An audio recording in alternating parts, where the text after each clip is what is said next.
I don't think your camera's working there. I've got a black screen over on my Oh, you side. do? Oh, Yeah. you know what that is? I forgot to remove the piece of duct tape. So how's life treating you? Well, I've got a sore throat and a headache and a cough. Oh, So man, that is not good. no, But you're young and healthy. You'll get over it real fast. yeah, I'm not concerned. To anybody, I'm telling my, pardon me, man, holy cow. I was fine until about 30 seconds before you It's me. logged in, and then this thing caught up with me. I'll survive, and God Me too. forbid if I don't survive, if this thing actually kills me, don't panic. I'm still just one. Do you want to postpone this? I mean, do you feel like your No, I'm all voice right. and your throat? All right, good. I like your spirit. And give me that nice smoky voice that I've always wanted to have. You have that. You have it naturally. You got a great voice. You should be doing your own audiobooks, I swear. Thanks. I kind of thought about doing my own audio books, but boy, I recorded, It's a lot of work. Yeah, I recorded 3 chapters, and I Mhm. realized this is just an incredible amount of work, and I have a lot of respect for the people who do that. The guy who does my audiobooks, Adam Werner, he He turns them is around. good. Man, he's good, and he turns them around in about 2 to 3 weeks. Yep. I don't know how he does that. As a matter of fact, one of them, I think my third one, he cranked that sucker off in a week. Wow, that's pretty good. So he must have some sort of system down where he can do that, because I swear I'd do 2 paragraphs before I made a mistake, and then I had to start again. Yep. And when you're looking at a book with 60 or 70 chapters, I was thinking this will take me all year, man. I was just amazed, even working with Adam Gold, who did my first book. I was just amazed at all of the effort that it took just to do the editing, and it's not that he was screwing up, because he wasn't, but it was just all the little approvals and all of the little line changes and a little emphasis here and a little emphasis there. So it's definitely a lot of work.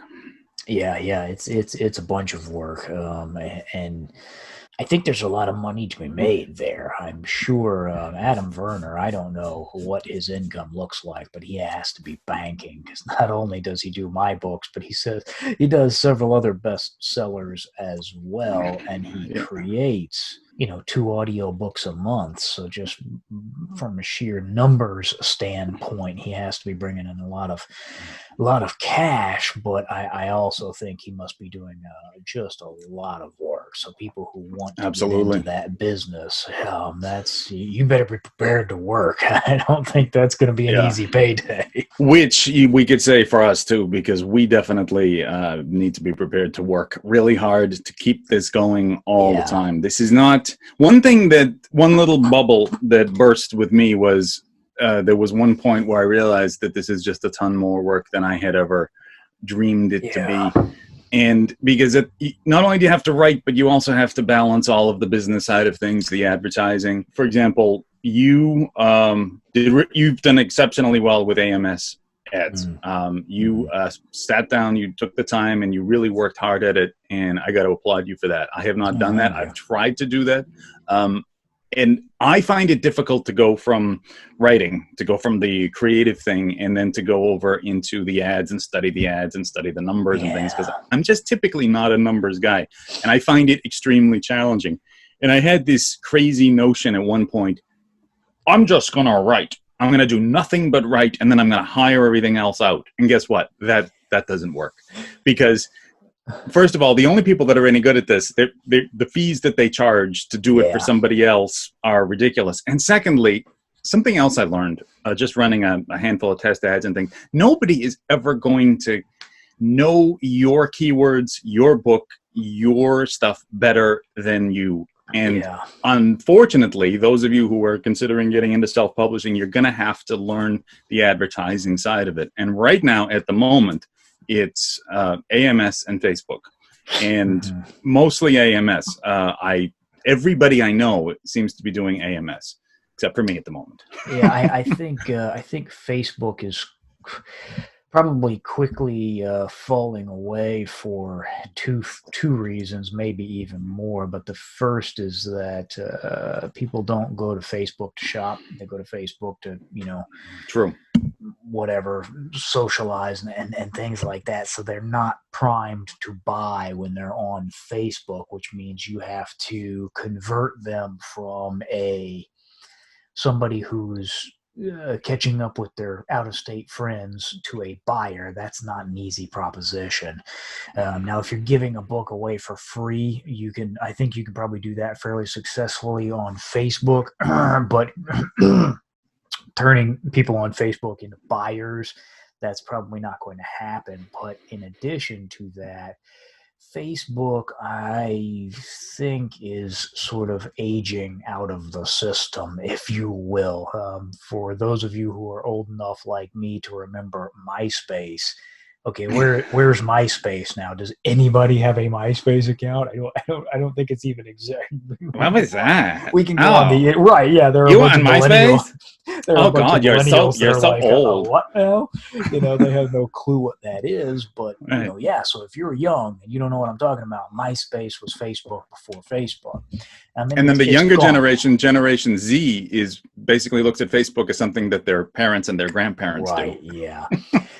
So yes, if quick business tip, if you have Facebook stock, ditch it, okay? Because in 10 years, that's not going to be a company. I have said this to people, and they ridicule me. They're like, "Oh, come on, Facebook is the biggest thing. That's not going anywhere." I'm like, you look at everything that has come and gone. Look at AOL when we used to have the dial-up. Right, yeah. That was the biggest thing. I mean, it was if you didn't have AOL, you were not online. Right. And you had some other little minor services, but that was the big one. And it's like, whatever happened to that? Everything changes. Everything is a cycle. Yeah. I would like to get to that point where I could write and hire out all of those other things like advertising and things like that. And I fully believe that I will get there at some point. It won't be any point this year, I'll tell you that. But my major transition in my business this year was hiring my accountant to do my quarterly payrolls and stuff like that. And instead of me doing that myself this year, somebody else is going to handle that for me, which is going to be a huge load off of me. It means I don't have to go into my accounts and look at how much I made this quarter and okay, how much do I owe to the government and all of that. It was actually it was kind of interesting the first time that I got a Christmas card and a Christmas present from my accountant. That was a really, really weird, strange sort of moment for me. For a lot of authors out there, we are notorious for kind of working dead-end day jobs. Not most of, there are a few of us that were writers and lawyers before we became authors, but most of us, by and large, worked retail jobs in the bookstores or things like that. Yeah. And it was very, very weird for me going from, eating ramen noodles to survive to now my accountant is sending me chocolates on Christmas. That is awesome. So let me just ask, people watching this right now, I know they're thinking, "Oh, I want to know how he did that. How did he do that?" And like I know we've talked about this before, but in a nutshell, how would you react to somebody who is reacting to what you're saying right now, that they want to be in your position in 1 to 2 years? What kind of advice would you give them? The first bit of advice would be write the best book that you can write. Don't put out crap product and think that you are going to make it in this business. I think those days are like Facebook. Those days are quickly drawing to a close. So you need to put out the best product you possibly can. That includes both your writing and the editing and the cover design and everything like that. It's got to be a professional product now. In addition to that, you need to bite the bullet of learning about keywords, learning about advertising and things like that, because gone are the days when you could get some free advertising and things like that. A lot of the good ad channels like BookBubs used to be, man, if you got a BookBub, yeah, that was was the thing. And now BookBub, I have made a study of watching my BookBub emails every single day, probably for the last 2 months, maybe 3 months. Very, very difficult to find an indie published book in BookBub. So BookBub is now catering almost exclusively to traditionally published books. So that's out. So yeah, you need to write a good book, and you need to learn how to advertise that book, because people cannot buy a product if they don't know it exists, right? Let's say you make the best water filter available for hikers and campers, and you make just a brilliant water filter. It's a really, really good water filter. Way better than Katadyn or any of those other water filters. Yeah. But no one knows it exists. No one's going to buy your water filter. I'm sorry. So you have to get your product in front of buyers, and the buyers are on Amazon or whatever Absolutely. thing whatever platform you choose to publish on. So yeah, you write yourself a good book, you learn to advertise, and then after that, it's sticking to it. There are a lot of authors, just like you and I would contend there are a lot of authors who are better than you and I, who wrote the first book, they put a cover on it, they put it on sale, and they did not become a millionaire overnight. So they just went, well, obviously this doesn't work. Right. And they walked away. Yep. But the reality is I didn't start making money until I had put out book 2. And that's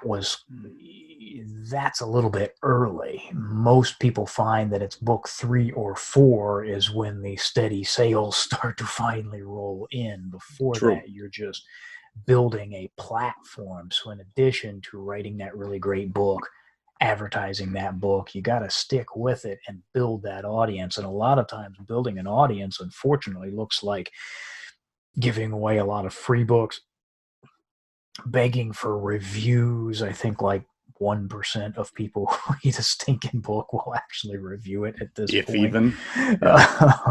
Man, if you're a reader, please, and you like the book and you want the author to actually write more in that series, go review it. It's the lifeblood of our sales. Now, let's go back in time to, I believe it was May 2017.